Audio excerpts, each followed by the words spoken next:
Welcome back to Channel Sport this morning. Before we go into all of the drama that started last night involving Tottenham Hotspur and Jose Mourinho and Mauricio Pochettino, let's give you something from our channel's Under 17 Track and Field Classic. We're still, reviewing everything that went down last week, and we had a surprise.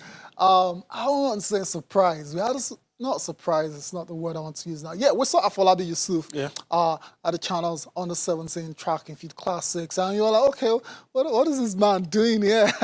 Of course, Afolabi Yusuf came, into limelight. Yeah, because of the Kids Cup. And he's been able to make that transition as a complete athlete. Someone who plays football and now in athletics. I remember the Kids Cup of that particular year, that season, where he was MVP. Arguably, or the smallest, kid on the block. It was so tiny, but the kind of things he did with the ball, got everyone talking. This is a talent. And just from that appearance, even though his team didn't do too well, he got a scholarship to St. Greg's. And since then, it's just been, going from strength to strength. So it was kind of wasn't really a surprise to see him, with a baton, was part of the relay team for his school, and that was him warming up there. And I like this kind of story because you saw him when he was like so small. Now he's a grown man now, so you've watched him grow in the last few years now. It is just a remarkable, usually and typically at this stage of your life, if you're a talented sport person, you do multi-sports, you do multiple sports, and eventually you settle for whichever one you feel is best for you. And I guess I believe Afolabi is in that situation right now. Yeah, it is. It makes me feel proud. Yeah. When I look at stories like this, there are a lot of kids that we've catalogued some of their performances, and we keep monitoring their progress. We've had kids from the Kids Cup that are playing in under 15 teams, top sides in the Nigerian Professional Football League. And when you see Afolabi Yusuf, that young lad that we saw, everybody saw. And we're impressed. We're impressed with him.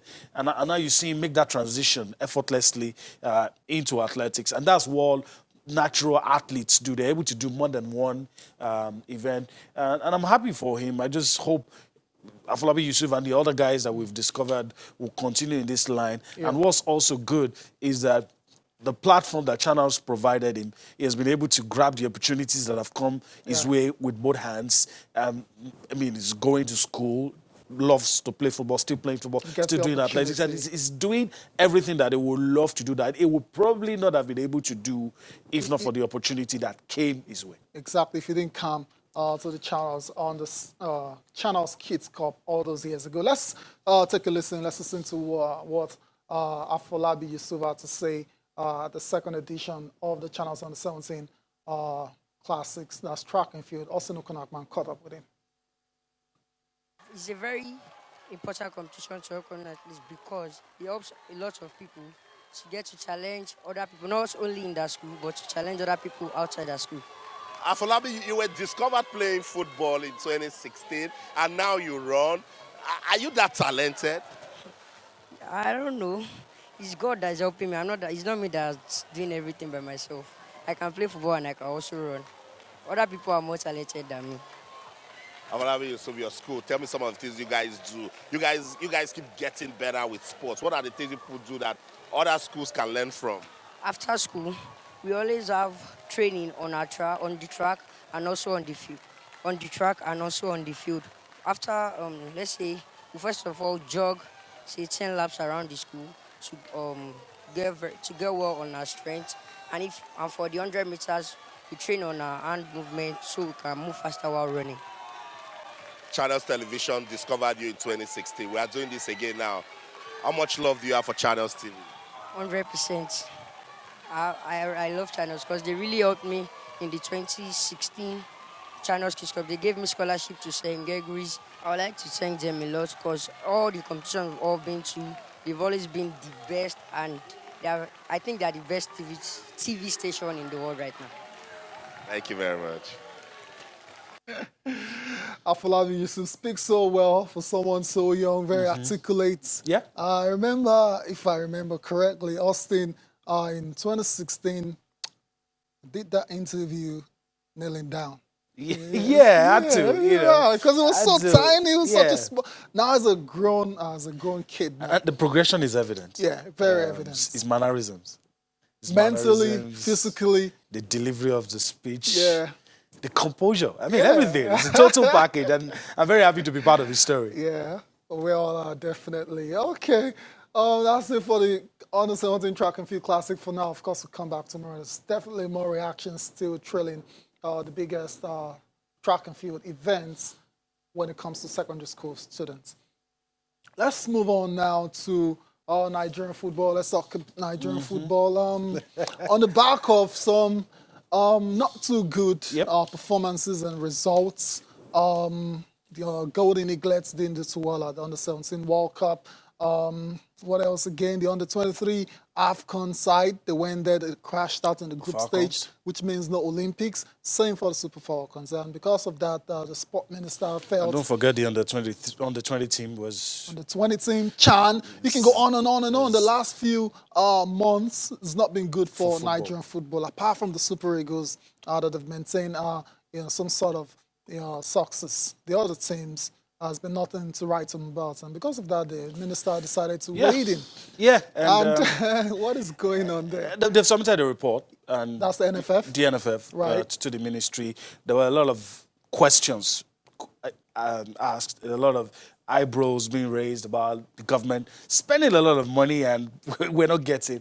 But first, the Nigerian Football Federation has confirmed that its technical department will undergo restructuring in response to the dismal performances of the Super Falcons, Chan Eagles, Golden Eaglets, Olympic Eagles in the recent international matches and tournament. The NFF president, as you see in your picture, Amaju Pinnick, he made this known in a 15-page letter to the Minister of Youth and Sports, Sunday Diary, after the meeting between the ministry and the Football Federation. The restructuring includes improved supervision of the teams by the technical committee. That might affect it raw, but let me not put my own interpretation. No, don't do that. Open and transparent process to select new head coaches for the teams affected, early preparation and prioritization of tournaments. And he also blamed... What else? He blamed, and not holding brief for him, I think he has a point there. He blamed the incessant court cases and corruption probes against the Football Federation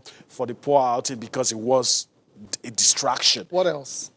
That's just about some of the other things. Money not being released on time.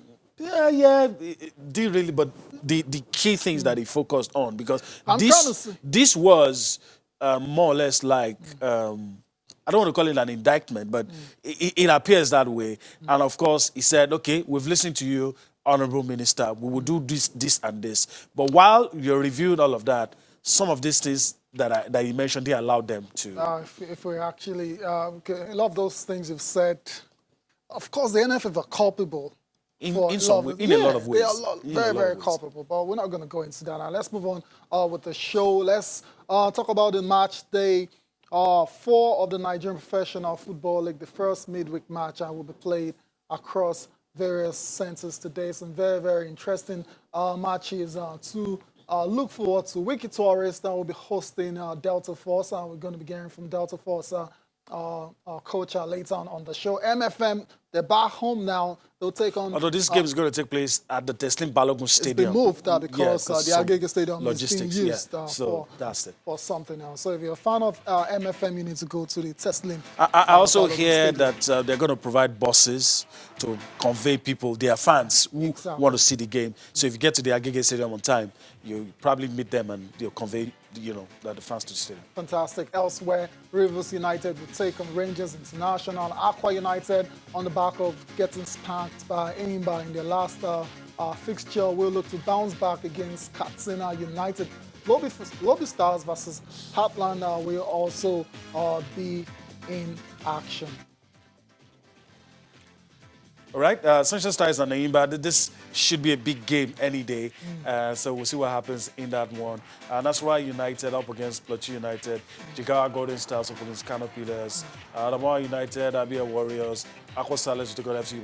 But let's clearly state that only 8 matches will be played today. So those last two games will be tomorrow. played on Thursday. So fans of the Nigerian professional football, you longed for it. It's back It's now. here. And so far, so good, right? Fast and furious. Yeah, with fast and furious. midweek matches, and it's interesting. It's going to be interesting to see Rivers and Rangers. Okay, that's true. It's going to be interesting. I think it's going to be a good game. It's obviously going to be at the former Liberation Stadium, now Yakubu Gowon Stadium. So we'll see what happens in that one. I don't think Rangers are. I think it's still their area, it's still their terrain somehow. Yeah. So I don't think it's going to really affect them too much. Then Sunshine and Imba, that's a game I'd love to see. Of course, that's an absolute mouth-watering game. In the Delta Force will also be in action against Wicked Sorrows. Over the weekend, they recorded their first win. Yeah, and Coach Magnus Sumbo is very, very impressed with that and very happy. And he talked about how he's been motivating his players and everything. So let's just take the coach of Delta Force, his reaction after the first win for Delta Force in the NPFL as they look forward to their game in match day 4. But let's just take his reaction after that game. Very excited coach talking about what he did to encourage his players. We all know that we are very, very down with 2 games that too bad start. So we have to push ourselves. The most important is to get the 3 points.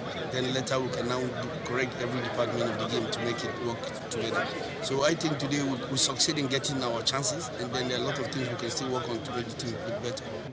Well, as an ex-footballer, I've been in this situation for so many years as a player.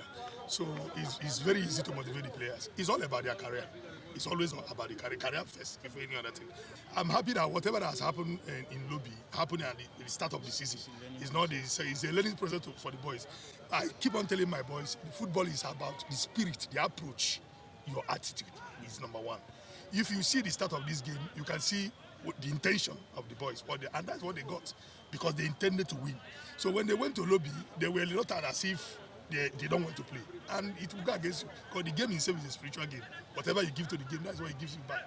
I disagree when some of them will say they did not give them this, they did not give them that. It's everywhere in the world, even the Lobby itself that beat them. They also have the same issue. So it's not. I don't believe what is important to them is their career. Delta Force is not their final bus stop. They aim to play Barcelona play, so you think about your career first, which is what they did today. You can see from the blast of the whistle, the attitude, the approach of the game, and you see the goals coming. Delta Force has one of the best teams in this league. I can beat my heart and say it. With the way you talk about play, the personnel in the team, the players, we have one of the best. Anytime we don't perform, it's our own doing, making, not that the team will come and outplay us.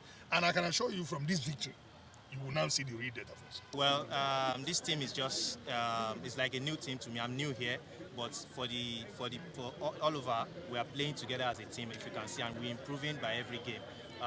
We lost 4-0 in Makurdi to Lobby Stars, and you can see we've overturned that here today by 4-1, beating Jigawa at home.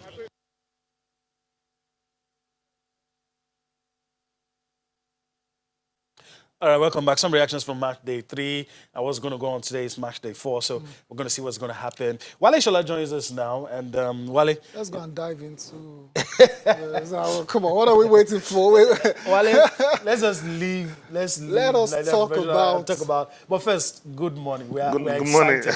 Getting ahead of ourselves. Yeah. But it's nice to have Ciao, you. good morning. Good It's morning. good to have you on the Yeah, show, It's Wale. good to have you on a day like this. So, your reaction to what happened yesterday? Everything that has happened from Everything last that night. happened. Don't let me background it for you. Just take a stab at it. Okay.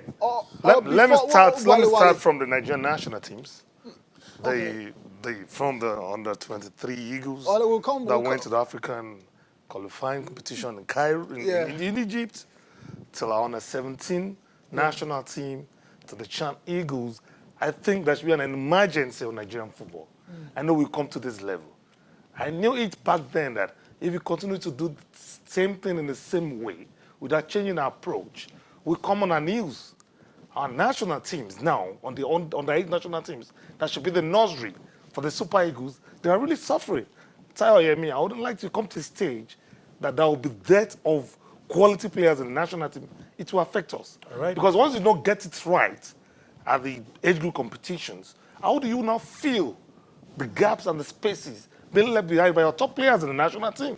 All right. That's the implication. Now, okay. The NFF has replied to the ministry, so I guess they're going to sort all of that. They won't sort it. Okay. They won't sort it. Let's give them They'll the be right coming to to the drawing board all this time. Yeah. They will never sort it. Okay. You're Now, right, because yeah. the problem now, we should address that. Yeah. Why have we come to this level? The days of James Peters, Paul Hamilton, Fane Amu, to the Deizu, we do parade a lot of quality players in the underage competition. But what is wrong now? The major thing that is wrong is that bribe taking is the major problem in Nigerian football. Allegedly, What you are right? seeing in national teams are not the true reflection of what we have as a nation in terms of quality. All right. So let's face the fact, Although they won't sometimes- get it right until there is a total overhaul of Nigerian football. Although some of those claims need to be substantiated, but Yeah, let's leave it at they're that. Let's leave it at that. allegedly, Let's leave it at that of for course. now. Well, we're Let's- getting ahead of ourselves. We need to travel to London. Let's go to London, of course. I don't know what is going on. I know, I can understand. Let's give you the situation Background. of things. First of all, last night, Mauricio Pochettino was sacked Yes. as Tottenham's manager after 5 years in charge.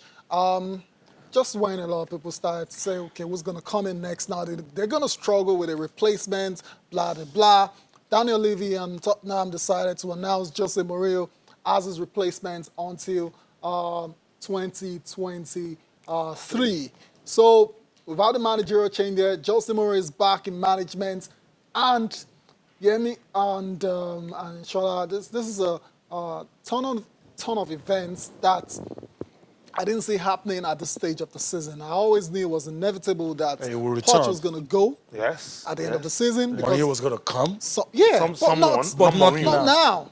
No, Yemi Tao, as I was coming on my way to the studio, I saw the flash of news. I was surprised. You were like, what's But going the on here? one thing that didn't take me by surprise, and I knew from the onset that Daniel Levy used to be a very ruthless, Shrewd and ruthless manager. Chairman. So yeah. immediately he sacked Pochettino. I was waiting for maybe someone, but I was never expecting Mourinho. I wasn't. You I understand? wasn't too. Because, Poch has really taken Tottenham to another level. He has made them punched above their weight. You understand? But unfortunately, there have been some rancorous relationship between Poch and Levy. And the result this year has been very, very Poor, abysmal. as a matter of So, fact, from as last I said, season. we knew that it would be inevitable for Poch to survive. But within 12 hours, they've named another manager. Yeah. And It not shows just that. any manager. Not just any manager, Jose Mourinho. Jose. So, Wow. to me, such flash of events, the way things happen at White Hart Lane, it's amazing. Yeah. It's No, really they're- amazing. they're no longer at White because Hart Lane the players, when they're back from, most of them are coming back from the their internationals. international duties now. Yeah. The coach we left behind He's gone, was yeah, sad. he's gone. We have another new coach. So The now, man who's not going to pamper you. we won't only Papa. Now, some players will now suffer for that dip in form. Some will not get regular shirts. So it is, Very interesting. very to say the interesting least. Let's- scenarios. And Let's take the first words of Jose Mourinho. Yeah. What he had to say following his appointment as the new head coach of Tottenham Hotspur.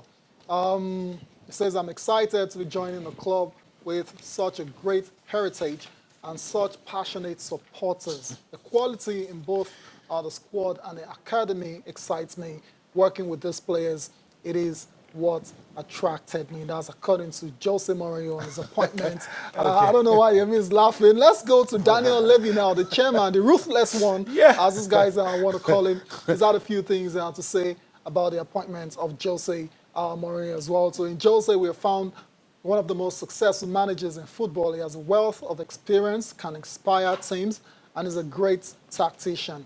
He has won honors at every club he has coached. We believe he will bring energy and belief to the dressing room. We need to go on a break right now. When we come back, Yemi and Wale will be, sharing your thoughts on this incredible ton of events that happened in London last night, stroke this morning.